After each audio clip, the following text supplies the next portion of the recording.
Hello! It's time for a good book, and I have several recommendations for you. I'll show them to you right after the theme music.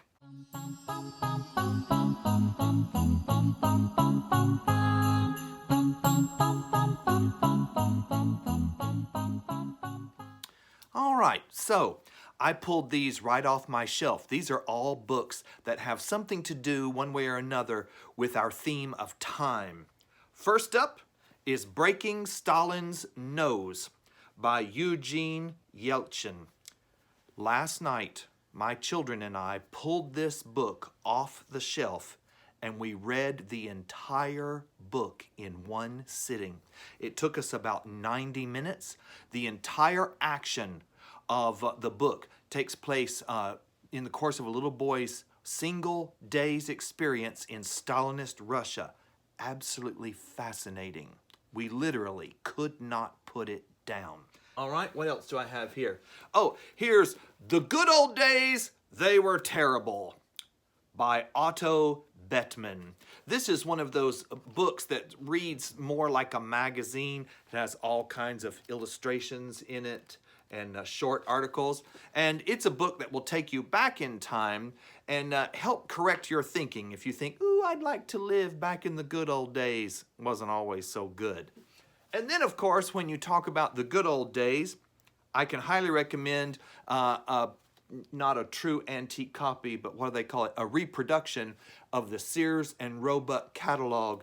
This one is from the fall of 1909. Ooh, jewelry.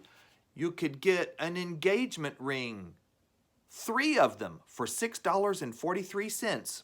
I suppose that's for 1, 2, 3 marriages. Oh, here's this one.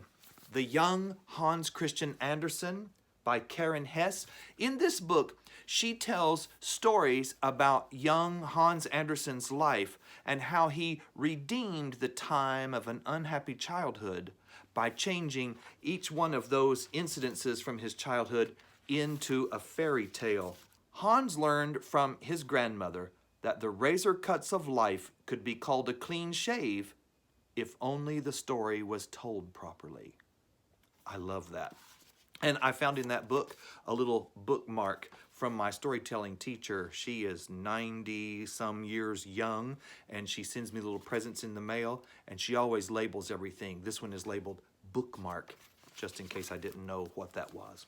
Here is Spying on the South by Tony Horwitz, and it is everything that a trip through the American South ought to be. A little bit scary, a little bit charming, and mostly rather bizarre. And finally, a book that I have not read, but fully intend to read. London, the Novel by Edward Rutherford. A glorious pageant spanning 2,000 years. Whoa. Now there's some time travel for you. I'm writing my own book. It's all about my adventures as a Charles Dickens interpreter when I travel with his Christmas story, A Christmas Carol.